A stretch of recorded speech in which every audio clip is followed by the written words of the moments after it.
ආයුබෝවන්. ඔන්න අදත් ගෙනාවා අපේ ලංකාවේ ටිකක් පැරණි වීඩියෝ කිහිපයක්. මේ 1930 අවුරුද්ද. මේ ඒ කාලේ ප්‍රවාහනය. ඒ කාලේ ප්‍රධාන ප්‍රවාහන මාධ්‍ය ගැල්. එහෙම නැත්නම් ගොන් කරත්ත කියලා තමයි පෙන්වන්නේ. මේ ගොන් කරත්තයක තෙල් ප්‍රවාහනය කරන දර්ශනයක්. මේ කොළඹ. කොළඹ කොහෙද? බේරවැව වගේ නේද? මං අහලා තියෙනවා ඒ කාලේදී බේරවැවේ නාන්නත් පුළුවන්කම තිබ්බා කියලා. හැබැයි අද බේරවැවේ වතුර නාන්න තරම් නම් පිරිසිදු නෑ නේද? මේ ඒ කාලේ වෙලෙන්දෙක්. බලන්න මේ මිනිස්සුන්ගේ ඇඳුම් පැළඳුම් කොහොමද කියලා. 1930 කියන්නේ මේ යටත් විජිත සමය. මේ 1930 දී ගොයම් පාගන විදිහ. අද කාලේ වගේ යන්ත්‍ර සූත්‍ර මොකුත් නෑ. හැබැයි හැමෝම එකමුතුවෙන් කාර්යක්ෂමව වැඩේ කරනව නේද? මේ කොළඹ වීදියක් 1930 දී. බලන්න පාරේ කිසිම තදබදයක් නෑ. අද කාලේ වගේ ත්‍රීවීල් ප්‍රයිවට් බස් මොකුත් නෑ. ඒ කාලේ බයිසිකලයක් තියෙනවා කියන්නේ අද කාර් එකක් තියෙනවා වගේ තමයි. මේ 1930 දී අපේ පොලිස් රාලා හමිලා. බලන්න එතකොට එයාලගේ ඇඳුම මොන වගේද කියලා. මේ 1930 දී මහනුවර නගරයේ කඩවීදියක්. බලන්න මිනිස්සුන්ගේ ඇඳුම් පැළඳුම්. මට නම් පේන්නේ අදට වඩා එදා මිනිස්සුන්ගේ ඇඳුම් පැළඳුම් හරිම චාම් කියලා. මේ 1930 දී දළදා මාලිගාව. බලන්න එතනත් අද වගේ තදබදයක් නෑ නේද? මං හිතන්නේ මේකට ප්‍රධාන හේතුව වෙන්නේ ප්‍රවාහනය. දුර බැහැර ඉන්න අයට ගැල් වලින් එනකොට ඉක්මනින් එන්න බෑනේ. ඒ නිසා වෙන්න ඇති තදබදය අඩු. මේ කවුද? මම හිතන්නේ මේ ඒ කාලේ දළදා මාලිගාවේ හේවිසි බෙර කණ්ඩායම. හැබැයි එදා බෙරකරුවන්ගේ අද තරම් උදාර ප්‍රෞඩ බවක් දකින්න ලැබෙන්නේ නෑ නේද? ඇඳුම් ආයිත්තම් වල එහෙම. කාර් එකක් එහෙම කලාතුරකින් තමයි පාර යන්නේ. මේ කටුගස්තොට එලිෆන්ට් පාක් එක. මට හිතෙන්නේ මෙතන ඉන්නේ දළදා පෙරහැරට සූදානම් කරන අලි ඇත්තු වෙන්න ඇති. මේ 1930 දී පොඩි ළමයි දෙන්නෙක්. අද මේ දෙන්න ජීවතුන් අතර ඉන්නවා නම් ගොඩක් වයස ඇති නේද? මේ බුලත් විට විකුණන තැනක් වගේ. බුලත් කොටන විදිහෙන් පේන්නේ ඒ කාලේ බුලත් විට කොටලත් විකුණලා තියනවා වගේ නේද?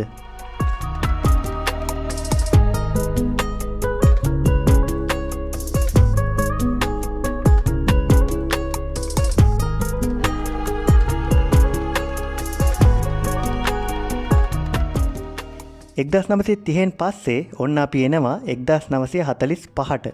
මේ ටේලර් ෂොප් එකක්.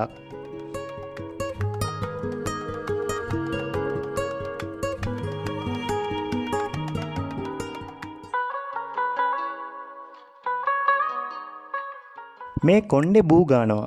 දැලිපිහියෙන් තමයි වැඩේ කරන්නේ. ඒ කාලේ පිරිමි අය එක්ක කොණ්ඩේ වැව්වා. එහෙම නැත්නම් මේ විදිහට බූ ගාලා දැම්මා.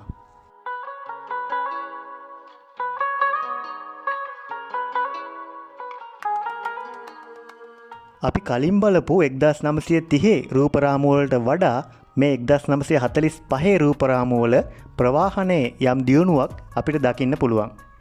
ගොන් කරත් අඩු වෙලා වාහන ටිකක් වැඩි වෙලා තියෙනවා. අද අපි ත්‍රීවිල් වල හයර් ගියාට ඒ කාලේ හයර් ගියේ මෙන්න මේකේ. හැබැයි සමාජයේ යම් තැනක් තිබුණු සල්ලි තිබුණු අය තමයි මේ විදිහට හයර් එකක් ගියේ. බලන්නකෝ ඒ කාලේ පාරවල් දිහා, මිනිස්සු දිහා, මිනිස්සුන්ගේ ඇඳුම් පැළඳුම් දිහා හරිම සුන්දරයි කියලා ඔයාට හිතෙයි.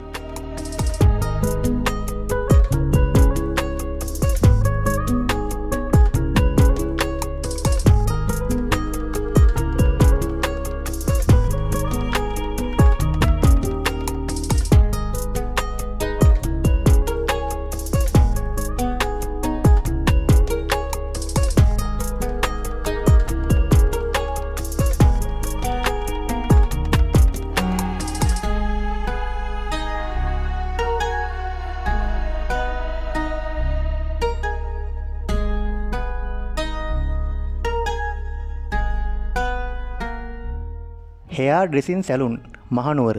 හැබැයි මේකට නම් කොණ්ඩේ කපන්න එන්න ඇත්තේ සමාජයේ තරමක් ඉහළ තැනක හිටපු උදවිය වෙන්න ඇති. ඒ කාලේ කැමරාව කියන එක මිනිස්සුන්ට හුරු නෑ. ඒකනේ ඔය කුතුහලෙන් බලාගෙන ඉන්නේ.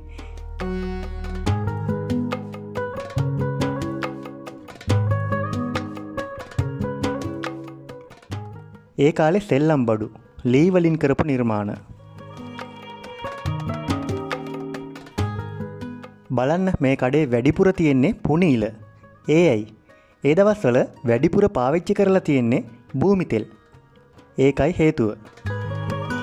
සුරුට්ටුවක් බිබී ගැරේජ් එකක වැඩ කරන මාම කෙනෙක් නේද? මෙයා දැන් ජීවතුන් අතර නැතුවත් ඇති.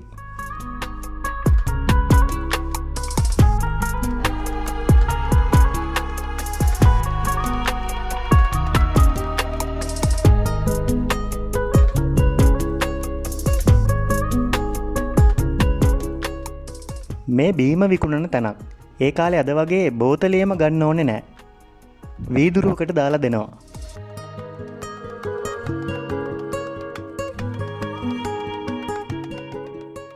අනිත් අය බලාගෙන ඉන්නවා. ඒ බලාගෙන ඉන්නේ ඉස්සරහා කැමරාව තියෙන හින්දාද එහෙම නැත්නම් ඒ බීම ලංකාවට ආපු මුල් අවදියේ මිනිස්සුන්ට අලුත් දෙයක් හින්දාද කියලා මට නම් හිතා ගන්න බෑ. මේ පොල්ලෙලි ප්‍රවාහනය කරන කරත්තයක්. මෙතන කරත්තකරු හරි පිළිවෙලට ඇඳගෙන ඉන්නව නේද? මේ පොලක් වගේ නේද? බලන්නකෝ ඒ කාලේ ජන ජීවිතේ කොහොමද කියලා.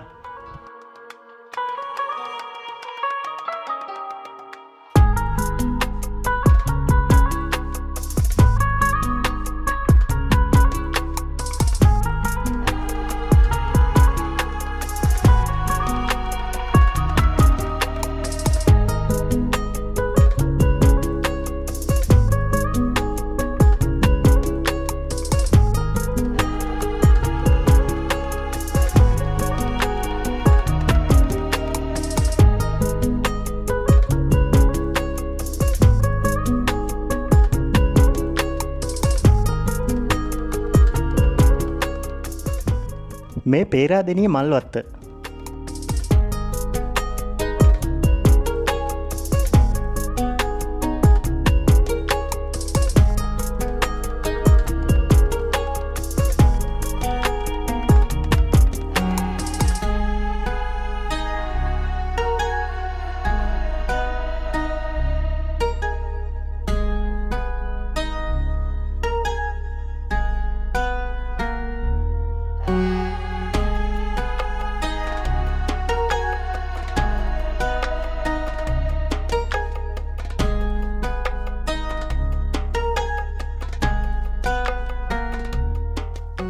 මේ මහනුවර නගරය හොඳට බලන්න. ඒ කාලේ මිනිස්සුන්ගේ හැසිරීම් ඇඳුම් පැළඳුම් දිහා.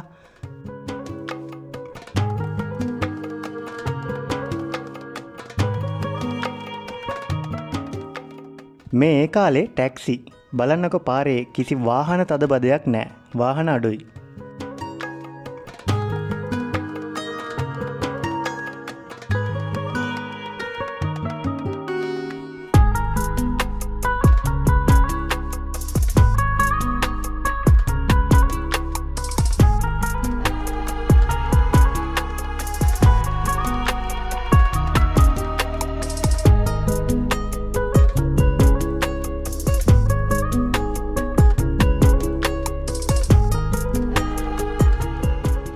මේ 1970 වෙදි බණ්ඩාරනායක ජාත්‍යන්තර ගුවන් තොටුපොළ වර්තමානයත් එක්ක සංසන්දනය කරද්දී ලොකු වෙනසක් තියෙනව නේද?